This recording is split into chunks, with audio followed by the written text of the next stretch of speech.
Welcome back to Xylem learning. മിസ്സിന്റെ പേര് Anusree എന്നാണ്. അപ്പോൾ ഇന്ന് നമ്മൾ നമ്മുടെ ഫിസിക്കൽ ആൻഡ് കെമിക്കൽ ചേഞ്ചസ് എന്ന് പറയുന്ന ചാപ്റ്ററിലുള്ള വളരെ ഇമ്പോർട്ടന്റ് ആയിട്ടുള്ള 5 വൺ വേർഡ് ക്വസ്റ്റ്യൻസ് ആണ് നമ്മൾ ഇന്ന് ഡിസ്കസ് ചെയ്യാൻ പോകുന്നത്. അപ്പോൾ നമുക്ക് എന്താണ് നമ്മുടെ ഫസ്റ്റ് ക്വസ്റ്റ്യൻ എന്താണെന്ന് നോക്കിക്കേ. When carbon dioxide is passed through lime water, നമ്മുടെ ലൈം വാട്ടറിലൂടെ കാർബൺ ഡൈ ഓക്സൈഡ് പാസ് ചെയ്യുന്ന സമയത്ത് it turns milky due to the formation of lime water milky ആയിട്ട് മാറുന്നുണ്ട്. അത് എന്തിന്റെ ഫോർമേഷൻ കൊണ്ടാണ്, എന്തുകൊണ്ടാണ് എന്നാണ് ചോദ്യം. എന്തിന്റെ ഫോർമേഷൻ കൊണ്ടായിരുന്നു? കാൽസ്യം കാർബണേറ്റ് ആണ് അവിടെ ഫോം ചെയ്യുന്നത് അല്ലെ. കാൽസ്യം കാർബണേറ്റ് അഥവാ CaCO3 ആണ് അവിടെ ഫോം ചെയ്യുന്നത്. അതുകൊണ്ടാണ് നമ്മുടെ ലൈം വാട്ടർ മിൽക്കി ആയിട്ട് മാറാനുള്ള കാരണം. ക്ലിയർ ആയോ? എങ്കിൽ ഇതാ അടുത്ത ക്വസ്റ്റ്യൻ നോക്കിക്കേ.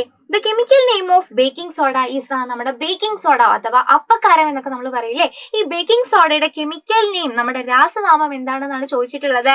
യെസ്, അതൊക്കെ നമുക്കറിയാം. എന്താണ്? സോഡിയം ബൈകാർബണേറ്റ് ആണ് അല്ലെ. ബേക്കിംഗ് സോഡ എന്ന് പറയുന്നത് സോഡിയം ബൈകാർബണേറ്റ് അഥവാ സോഡിയം ഹൈഡ്രജൻ കാർബണേറ്റ് അല്ലെങ്കിൽ NaHCO3 എന്നൊക്കെ പറയും.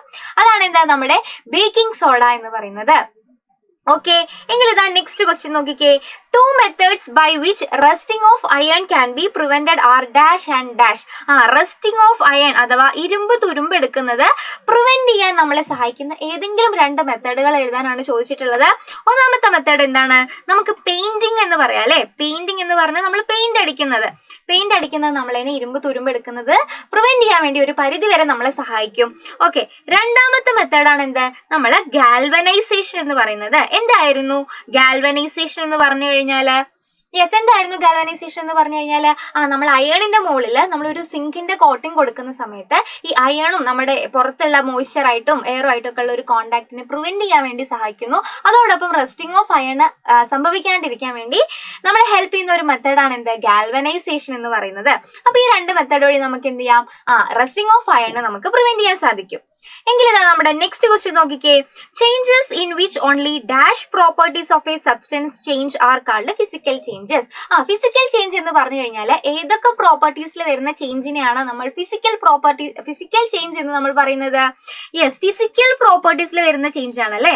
ഫിസിക്കൽ പ്രോപ്പർട്ടീസ് എന്ന് പറയുമ്പോൾ അതിന്റെ ഷേപ്പ് ആവാം, കളർ ആവാം, സൈസ് ആവാം. ഇതുപോലുള്ള ഫിസിക്കൽ പ്രോപ്പർട്ടീസിലാണ് ചേഞ്ച് വരുന്നതെങ്കിൽ നമ്മൾ ആ ചേഞ്ചിന് എന്ത് പറയും? ഫിസിക്കൽ ചേഞ്ച് എന്ന് പറയും.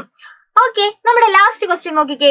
Changes in which new substances are formed are called dash changes. ഒരു ചേഞ്ച് സംഭവിക്കുമ്പോൾ അവിടെ ഒരു പുതിയ സബ്സ്റ്റൻസ്, ഒരു ന്യൂ സബ്സ്റ്റൻസ് ഉണ്ടാവുന്നുണ്ടെങ്കിൽ ആ ചേഞ്ചിനെ നമ്മൾ പറയുന്നതാണ് കെമിക്കൽ ചേഞ്ച് എന്ന് പറയുന്നത്.